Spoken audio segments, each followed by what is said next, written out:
दोस्तों, लंकापति रावण के सोने की लंका को लेकर कहा जाता है कि वास्तव में सोने की लंका भगवान शिव और माता पार्वती की थी, लेकिन बाद में लंका पर रावण ने अपना अधिकार जमा लिया।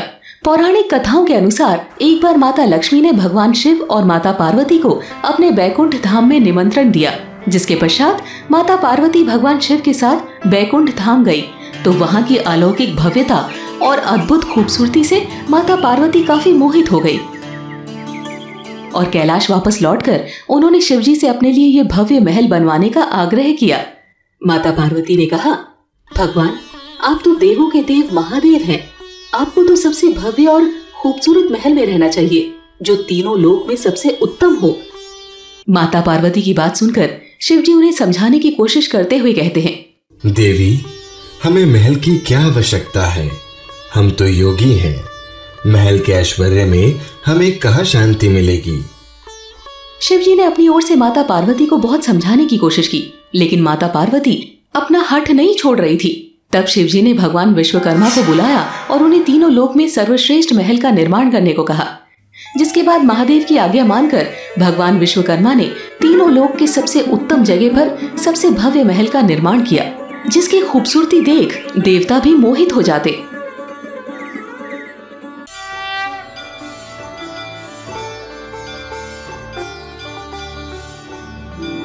अब माता पार्वती ने जब भगवान शिव से महल में प्रस्थान करने को कहा तो शिवजी ने कहा, देवी, महल में प्रवेश से पहले विधि पूर्वक गृह प्रवेश पूजन अनिवार्य है। तभी नारद ऋषि वहां आते हैं और भगवान शिव से कहते हैं, भगवान, आप और माता किस बात पर विमर्श कर रहे हैं? तब शिवजी नारद मुनि से कहते हैं, नारद जी, आपकी माता महल में जल्द प्रवेश करने को आतुर हैं, अतः जल्दी से ऋषि विश्रवा को आप यहाँ ले आइए ताकि वो विधि पूर्वक गृह प्रवेश का पूजन कर सकें। शिवजी की आज्ञा मानकर नारद मुनि ऋषि विश्रवा को लेने जाते हैं। ऋषि विश्रवा की पत्नी, जो कि दैत्यराज सुमाली की पुत्री थी, वो भी ऋषि और नारद मुनि के साथ पूजा में आ जाती है। विधि पूर्वक पूजा समाप्त होती है। तब ऋषि विश्रवा भगवान शिव और माता पार्वती से जाने की आज्ञा मांगते हैं। तब भगवान शिव उनसे कहते हैं, ऋषिवर, अभी यज्ञ समाप्त नहीं हुआ है, क्योंकि जब तक आप दक्षिणा नहीं ले लेते ये यज्ञ समाप्त नहीं हो सकता। ऋषि की पत्नी केकसी के मन में लालच आ जाता है। उसे शिवजी और माता पार्वती का वो महल बहुत पसंद आ जाता है। इसीलिए जब शिवजी दक्षिणा मांगने के लिए कहते हैं तो वो अपने पति से कहती है, अच्छा मौका है, दक्षिणा में आप शिवजी से ये महल मांग लें। तब ऋषि विश्रवा भगवान शिव से कहते हैं, भगवान, अगर आप मुझे दक्षिणा देना ही चाहते हैं तो अपना ये खूबसूरत स्वर्ण महल मुझे दक्षिणा में दे दें। ऋषि की मांग सुनकर वहां मौजूद हर कोई हैरान रह जाता है, लेकिन भगवान शिव उन्हें निराश नहीं करना चाहते थे। इसीलिए उन्होंने तथास्तु कहकर महल उन्हें दक्षिणा में दे दिया। ऐसे में माता पार्वती काफी ज्यादा क्रोधित हो गयी और ऋषि विश्रवा को श्राप देते हुए बोली, लोभी ब्राह्मण, तुमने अपनी पत्नी की बात में आकर मेरे प्रेम और सपनों के साकार स्वरूप को मुझसे छीनने का दुस्साहस किया है। इसीलिए तुम्हें श्राप देती हूँ कि तू इस महल का सुख नहीं भोग पाएगा। एक दिन महादेव का अंश ही इस महल को जलाकर इसकी शोभा मिटा देगा और तत्पश्चात तुम्हारे कुल का सर्वनाश हो जाएगा। ऐसा कहकर वहाँ से सभी देवी देवता अंतर्ध्यान हो जाते हैं। ऋषि विश्रवा भी महादेव को खुश करने के लिए अपने आश्रम में यज्ञ करते हैं। कुछ दिनों पश्चात ऋषि विश्रवा की दूसरी पत्नी के पुत्र कुबेर अपनी तपस्या पूरी कर पिता के पास आते हैं और कहते हैं, पुत्र कुबेर का पिता के चरणों में प्रणाम है। प्रणाम माता। कीर्तिमान हो पुत्र। पिताश्री, मेरी तपस्या सफल हुई। मुझे आशीर्वाद में ये पुष्पक विमान मिला है और ऋषियों की भविष्यवाणी के अनुसार मैं दक्षिण दिशा में एक समृद्ध द्वीप पर अपना राज्य स्थापित करूंगा।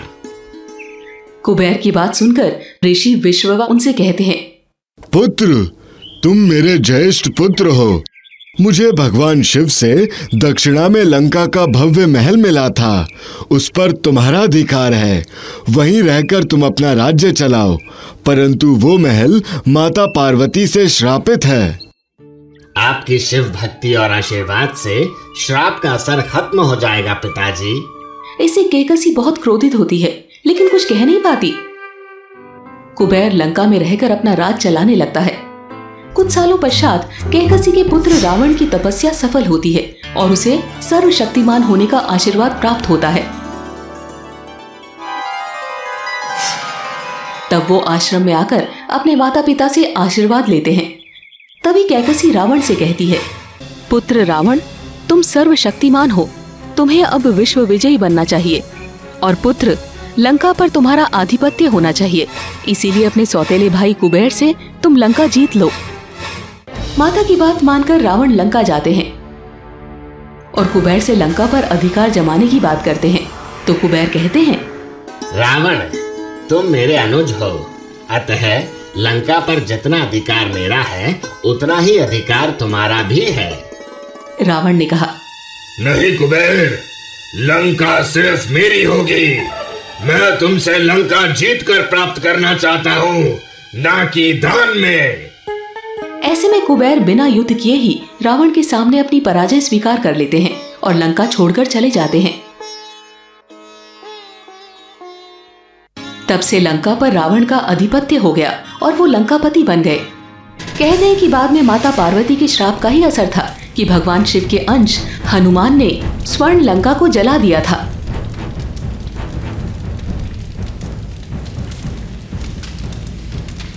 दोस्तों, इस पौराणिक कथा से हमें ये सीख मिलती है कि कभी भी लालच में आकर हमें किसी वस्तु की लालसा नहीं करनी चाहिए, क्योंकि अधिक लालच इंसान के विनाश का कारण भी बन सकता है।